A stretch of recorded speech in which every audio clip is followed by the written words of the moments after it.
जो पुत्र उत्पन्न करता है उसका नाम रुद्र शंकर शिव रखता है। ऐसे ही हर ब्रह्मांड के अंदर इस काल भगवान ने, ब्रह्म भगवान ने ये ब्रह्मलोक बनाए हैं और वहां पर ये ऐसे ही कुछ समय के लिए प्रकृति देवी को अपने साथ रखता है और उसके बाद वहां से अंतर्ध्यान हो जाता है। अब जब इसने इस लड़की को, प्रकृति देवी को बदनजर से देखा था और ये लड़की प्रकृति देवी ने इसके पेट में शरण पाई थी, ज्योत निरंजन के पेट में, और फिर सतपुरुष ने अपने पुत्र जोगजीत का रूप बना करके आकर उसको निकाला था। उस दिन से इसका नाम काल पड़ा। कहा था कि आज से तेरा नाम काल होगा और 1 लाख जीवों का, मनुष्य शरीरधारी प्राणियों का रोज आहार करेगा और 1.25 लाख की उत्पत्ति किया करेगा। ये वहां पर सतलोक के अंदर ऐसा दुष्कर्म करने वाले को स्वतः पाप लग जाता है। अब ज्योत स्वरूपी निरंजन काल ने अपनी पत्नी से कहा कि मैं ऐसे स्थान पर रहूंगा जहां पर कोई नहीं आ सकता और आज के बाद मैं किसी भी 20 ब्रह्मांड के अंदर किसी भी व्यक्ति को, किसी भी प्राणी को आकार रूप में दर्शन नहीं दूंगा। मुझे निराकार समझा करेंगे, लेकिन मैं अपने वास्तविक रूप, काल रूप में अपने 21वें ब्रह्मांड में रहा करूंगा। वहां पर कोई नहीं आ सकता, ना ब्रह्मा आ सकता, ना विष्णु आ सकता, ना शिव आ सकता, और ना ही कोई वेदों में के अनुसार साधना करने वाले साधक आ सकते। मैं वहां रहा करूंगा और सर्व कार्य मैं गुप्त रूप से किया करूंगा। तब प्रकृति देवी ने कहा कि निरंजन मैं तेरे वश होगी, अब कुछ भी नाच नचा। इतने बड़े ब्रह्मांडों को, इन 20 ब्रह्मांडों को मैं कैसे चलाऊंगी एक स्त्री की जाति, और तू मुझे छोड़कर जा रहा है, कहता मैं आज के बाद किसी को दर्शन नहीं दूंगा। तब ज्योत स्वरूप निरंजन अर्थात इस काल भगवान ने, ब्रह्म ने कहा कि प्रकृति चिंता ना करे, जो कुछ भी करूंगा वो मैं ही करूंगा, तुम तो निमित्त मात्र होगे और ये बच्चे ब्रह्मा विष्णु महेश ये भी केवल निमित्त होंगे। इन सब का रिमोट मेरे पास होगा, सब कार्य मैं करवाऊंगा, तू चिंता मत कर। और जब ये बच्चे थोड़े से सियाने हों, इनको अचेत कर देना। जब ये बाल अवस्था से ऊपर उठे, इनको अचेत कर देना और मेरा भेद मत बताना। ये समझ लेना ध्यान से, अगर मेरा भेद तूने इनको बताया तो मेरे से बुरा नहीं होगा। ऐसे उसको डरा धमका दिया।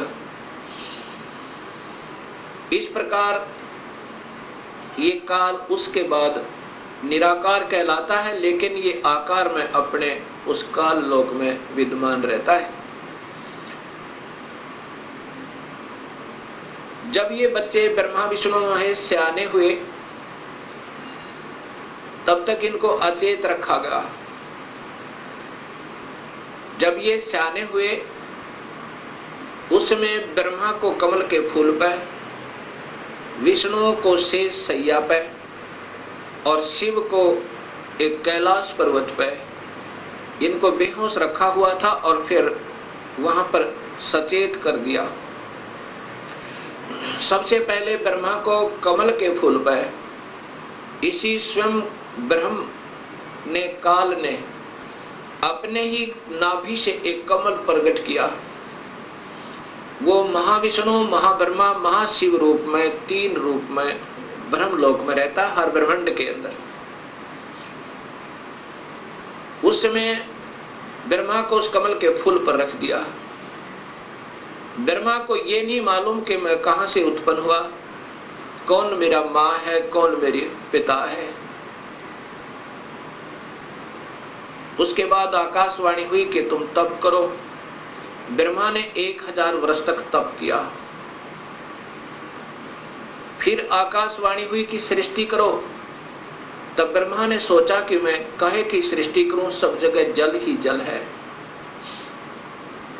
कहीं पृथ्वी दृष्टि गोचर नहीं हो रही है। इतने में मधु और कैटब नाम के दो राक्षस काल ने प्रेरित करके और ब्रह्मा की ओर भेज दिए। ब्रह्मा डर के मारे उस कमल के फूल को के डंठल को पकड़कर नीचे उतर गया, बहुत स्पीड तय। नीचे जब आया तो उसी जल के ऊपर एक शेष सैया पर चतुर्भुज रूप में एक व्यक्ति सो रहा है, उसके हाथों में शंख चक्र गदा पद्म है। जब ब्रह्मा वहां पहुंचा उसी समय उस वो विष्णु जी थे, जो त्रिलोकीय विष्णु जी थे, उनमें से एक शक्ति निकली, वो आकाश में छा गई। उस समय ये ब्रह्मा विष्णु जी होश में आए। इतने में मधु और कैटब भी पहुंच गए। मधु और कैटब के साथ भगवान विष्णु ने 5000 वर्ष तक युद्ध किया, वो नहीं मरे। फिर उस शक्ति ने जो आकाश में छाई थी एक लड़की का रूप बनाया, देवी का, और मधु कैटब को मोहित किया, अपनी ओर आकर्षित किया अपनी कलाओं से, अदाओं से। जब मधु और कैटब उस लड़की की तरफ देखने लगे तो विष्णु जी ने पीछे से उनकी गर्दन पकड़कर दोनों को मार डाला। अर्थात 5000 वर्ष तक भगवान विष्णु से 2 राक्षस नहीं मरे। वो भी तब मरे जब उस माता ने सहयोग दिया, उनको अट्रैक्ट कर लिया, आसक्त कर लिया। इससे 2 बातें सिद्ध होती हैं कि ये समर्थ नहीं है। जब 5000 वर्ष तक 2 राक्षस नहीं मर पाए भगवान विष्णु से, तब ब्रह्मा जी और विष्णु 2 थे। इतने में रुद्र अर्थात ये शिव भी वहीं प्रकट हो गया। ब्रह्मा जी देवी भागवत महापुराण में बताता है कि फिर हम 3 हो गए, ब्रह्मा विष्णु और शिव। तब देवी ने कहा कि तुम तीनों देवता अपने अपने कार्य को ध्यान से सुनो और उस पर संलग्न हो जाओ। ब्रह्मा जीवों की उत्पत्ति करवावे, उनको रजोगुण प्रभावित करके, ये केवल इतने ही ब्रह्मा हैं। और विष्णु फिर इनके आपस में सतिथि बनाए रखा, मोह ममता में फंसाए रखा, ये विष्णु जी की ड्यूटी है।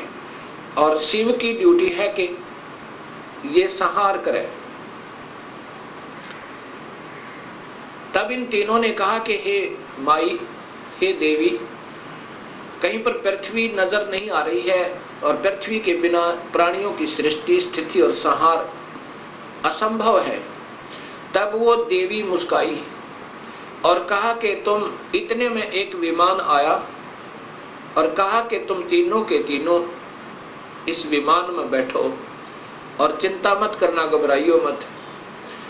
उस समय ये तीनों के तीनों ब्रह्मा विष्णु महेश विमान में प्रवेश कर गए। विमान मन की गति से चला, बहुत तीव्र गति था। कहां पहुंचा? ब्रह्मलोक में पहुंचा, जहां पर ये काल भगवान 3 रूपों में रहता है, जहां इनकी उत्पत्ति की जाती है, ब्रह्मा विष्णु महेश की। और वहां पर कोई नहीं जा सकता, ना वेद विधि से, किसी साधना तक, ना तप से, ना यज्ञ से, ना हवन से, किसी प्रकार से नहीं जा सकता, ना किसी जप से। वहां पर तो ये अपनी कृपा से ही ले जा सकता है, ये काल भगवान सोचल सिद्ध करके। वहां जाकर के इन्होंने क्या देखा?